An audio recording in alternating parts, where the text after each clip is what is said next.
Shalom, shalom à toi ce matin. Bienvenue sur notre chaîne Élan de foi. Alors ce matin, le Seigneur m'a mis un thème à cœur que j'ai partagé sur ma plateforme, sur WhatsApp déjà. Alors, je partage la parole de Dieu sur WhatsApp déjà bientôt 2 ans. Et Élan de foi, c'est cette chaîne que le Seigneur m'a mis à cœur de mettre sur pied sur la plateforme YouTube. Alors, il m'a mis à cœur une thématique ce matin et que je voudrais partager avec vous. Le Seigneur m'a posé une question. L'Esprit de Dieu m'a posé cette question et la question était celle-là.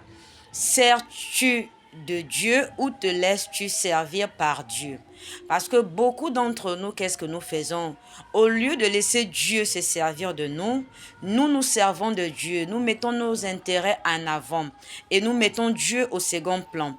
Que ce soit dans notre vie courante, que ce soit pour ces hommes et femmes qui servent le Seigneur, chacun avec son don, que l'on soit pasteur, que l'on soit évangéliste, que l'on soit diacre, que l'on soit diaconesse, que l'on soit prophète, que l'on soit prophétesse, quel que soit l'appel que tu as dans ta vie, le Seigneur te pose cette question aujourd'hui. Est-ce que tu sers Dieu ou tu te sers de Dieu? Pourquoi cette question? Parce que beaucoup d'entre nous oublient de servir Dieu. Comment servir Dieu? Pour servir Dieu, il faut mettre en avant ce pourquoi Dieu t'appelle à faire autour de toi, les personnes qui t'entourent. Combien de fois as-tu évangélisé? Combien de fois as-tu partagé la parole de Dieu à une âme qui était dans un état de souffrance? Parfois, ce n'est pas à toi de connaître ce que la personne vit, mais au travers de toi, Dieu peut se servir pour parler à un cœur. Alors, le Seigneur te pose cette question aujourd'hui, mon frère, ma soeur. Est-ce que tu te sers de Dieu pour tes intérêts? Ou encore, est-ce que tu es en contact avec Dieu rien que quand tu te sens dans le besoin? Ou tu te laisses servir par Dieu afin de toucher un plus grand nombre. Alors le Seigneur nous interpelle encore une fois de plus à nous laisser guider par lui, à mettre en arrière-plan nos intérêts et à laisser Dieu prendre le dessus de toutes choses. Le Seigneur m'a inspiré dans le livre de 1 Thessaloniciens 1 verset 9. Il était question du peuple Israël à l'époque qui était conduit par Moïse dans le désert. Mais aujourd'hui, il ne s'agit plus de ce peuple-là. Il s'agit de toi et moi. Il s'agit de nous. Et le Seigneur m'a encore inspiré à aller lire le livre de Luc 7 verset 7.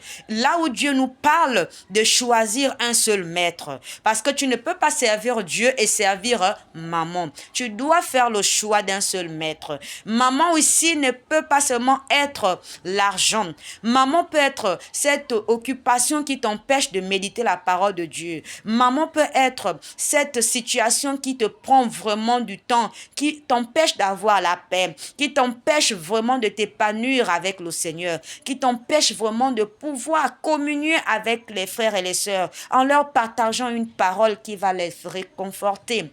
Ici, il ne s'agit plus du peuple Israël dans le désert. Ici, il ne s'agit pas seulement de maman qui est tout ce qui est attrait aux finances. Maman peut être une situation de ta vie qui t'empêche véritablement de donner la première place au Seigneur Jésus-Christ dans ta vie. Alors mon frère, ma sœur, je t'exhorte en ce dimanche à te remettre en question, à réfléchir, à faire, on va dire, un bilan et à te poser cette question. Est-ce que je me sers de Dieu quand je suis dans le besoin, quand j'ai des inquiétudes, quand je veux une chose et que cette chose n'est pas encore arrivée? Ou encore est-ce que je me laisse servir par Dieu pour toucher un grand nombre, pour bénir une vie, pour toucher un cœur qui est dans la souffrance, qui est dans le besoin? Parfois, nous partageons une parole. On ne sait même pas à qui cette parole est adressée. Nous nous demandons, cette parole, Seigneur, tu me la mets à cœur. Mais est-ce qu'elle me concerne ou bien elle concerne une âme? Je vous assure que Dieu nous utilise parfois pour parler à des personnes, mais des personnes même qu'on ne connaît pas ce par quoi ils passent. Il m'est arrivé plusieurs fois de partager la parole de Dieu et d'avoir des retours, comme des personnes pouvaient me dire, ah, mais cette parole me concerne. Tu viens de me répondre, j'avais une situation. Par cette parole que tu viens de partager, je viens d'avoir du réconfort. Merci pour ta parole. Sois béni. Et je dis toujours, toute la gloire revient à Dieu. Alors ce matin, mon frère, ma sœur, je t'exhorte encore une fois de plus à continuer à servir le Seigneur. Quel que soit ce par quoi tu peux passer, fortifie-toi et prends courage. Ce que les hommes disent de toi ne détermine pas le plan de Dieu dans ta vie. Hier, on avait dit que tu ne seras rien. Hier, personne ne misait sur toi. Hier, on disait qu'elle ne fera rien de sa vie. Toute sa vie, elle vivra que dans les échecs. Rien de bon ne sortira de là. On avait dit que rien de bon ne devait sortir de Nazareth. Mais Jésus-Christ est sorti de Nazareth, tu le sais. On avait dit que rien de bon ne devait sortir de ta vie. Mais Jésus-Christ, au travers de toi, va impacter ta famille. Il va impacter un grand nombre. Il va faire au-delà de tout ce que les hommes ou les femmes, au-delà de ce pays, pouvaient penser ou imaginer, venant de toi.